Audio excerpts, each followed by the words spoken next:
Magandang araw mga kaibigan. Bigyan natin ng reaction, opinion ngayon itong post MDTV channel. Tungkol ito sa pahayag o mensahe ni Secretary Boying Rimulya. Nagmamakaawa siya sa taong bayan. Huwag niyo naman akong pag-initan. Huwag niyo naman akong kasuklaman. Bakit? Ito. Ang mensahe ko lang, ito yung pahayag ni Secretary Boying. Ang mensahe ko lang sa taong bayan, huwag nila sana akong pag-initan dahil ang batas ay batas. Really? Paano yung sometimes we have to bend the law? Am I right, Mr. Secretary? Yes, Your Honor. O paano yung sinasabi ni Senator Marcolita na batas tungkol sa Witness Protection Program? Pwede daw ibaliwala. Tapos sinasabi niya ang batas ay batas. Nako. Wag nila sana akong pag-initan dahil ang batas ay batas. Hindi natin pwedeng kasuhan si Speaker Romualdez ng ganun-ganun lang na walang ebidensya. Gusto ko sa totoo lang nakasuhan ang dating speaker dahil yon ang gusto ng taong bayan. Pero papaano yun kung wala naman akong hawak na sapat na ebidensya? Kahit si Orly Gutesa ayaw ngang humarap sa akin. Di ko alam kung bakit. Maybe I can file a complaint sa kanya kung sakaling papalarin na akong maging ombudsman. Papanagutin nating lahat. Binanggit na niya, mag-ombudsman na siya. Ay, nako. So, wala daw sapat na ebidensya Paano yan? So, wag naman kayong magalit. Tignan natin yung reaksyon ng taong bayan, People who reacted. 15,000 people who reacted. 3,800 ang galit. 11,000 ang tumatawa. So halos 14,000 ang galit or tumatawa sa kanya. Ang nag-like lang sa kanyang payag 810. So wag naman kayong magalit kay Secretary Boying. Ginagawa naman lang yung trabaho niya Maniwala naman kayo sa kanya. Okay, magbasa tayo sa mga comments. Ralph Linsangan. Bendelo? Yes, sir. Tapos ngayon, ang batas ay batas. Gilin Marsilia. Yung ibang senador, isang beses lang nabanggit, may kaso na agad. Nakapris pa ang assets. Di ba pantay-pantay ang batas? Di ba, Mr. Rimulya? Senator Jinggoy, Senator Villanueva, Senator Escudero, ganun lang din. Binanggit lang pangalan, yun, press the assets, case build up kagad. Romualdez, wala. Untouchable yan Kaya wag na tayong umasa na makasuhan si Speaker Romualdez. Perla ng Canada, wahahaha, patawa ka, isa ka pa, traidor, budol, balimbing. Densky Dinila, takot ka rin ikanta ni Tambaluslos. Dennis Argo, Bendelo ang inutil, ba't nasa posisyon yung mandurugas na yan? Patahimikin na sana yan. Roger Moore. Ba't mga senator, sinabi lang ni Bernardo, kinasuhan kagad. Kay Romualdez, ang dami nang nagsasabi, di pa rin pwede.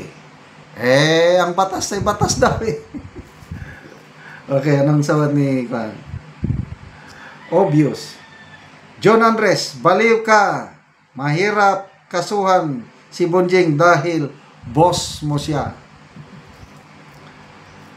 Kiram Lumuntad, hindi mo talaga kayan kasi protector ka niyan. Sebs takuhan, alam na naman ang galawan mo na makakarma ka din. November Solano, ayan tayo pero yung isang mamang kumuha, mangga, kulong agad. O nga no, mga ganyan no, mga nagnakaw lang ng dahil nagutom. Meron yung nagkarakros lang, yung sugal ba sa bari-baryo, karakros, kinulong. Simpleng, kawawa ang taong bayan. Samantalang, ito, bilyones.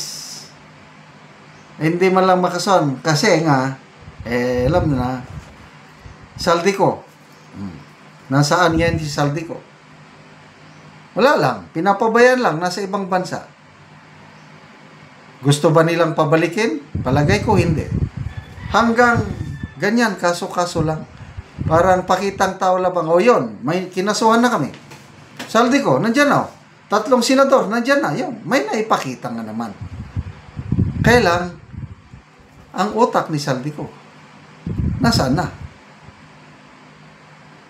Ano ang ebidensya kay Martin Romualdez?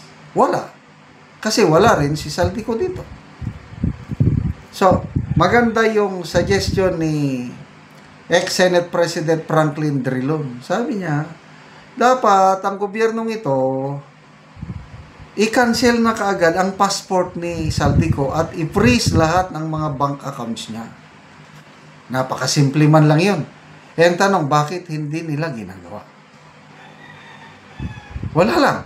Hanggang utos ko na, balik ka dito by September after 10 days. So, September 29, natapos ang 10 days. Hindi naman bumalik. Nag-resign tuloy. O ngayon nag-resign. Okay na. Ligtas na siya. Wala nang ginawa ang gobyerno ito. Wala. Ipapasubpuena ko no. Ipapasubpuena ng ICI. Ay paano kung hindi darating? Anong gagawin ng ICI? So, magtungangan na lang. Pati ang Blue Ribbon Committee ni Senator Lacson, iimbitahan si Saldico, iimbitahan si Martin Romualdez. Paano kung hindi sila mag-attend? Saldico, i-cite in contempt. Anong magagawa ng cite in contempt? Nasa ibang bansa siya. Diba? Wala rin. Martin Romualdez, ayaw mag-attend. Granting na ayaw mag-attend. Isa-cite in contempt nila, kapwa nilang mambabatas.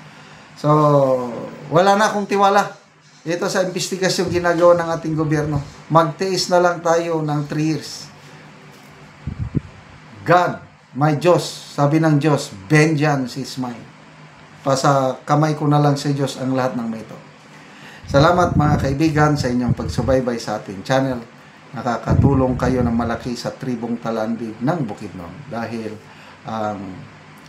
income natin sa channel na ito is pantulong natin sa tribo. Namimigay tayo ng mga libreng yero at pako para makapagpatayo sila ng mas maayos na tahanan. Panoorin nyo ang video na ito.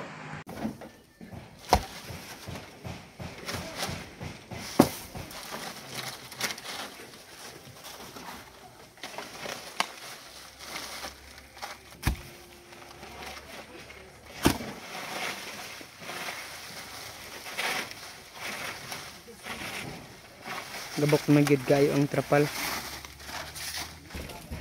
Hindi kadakuan sa mga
karon naman nagit sa pag-atop maayo nagit nga tan-awon ang balay ni kuya. Salamat gyud kay nilis na gyud akong atop tungod sa hinabang.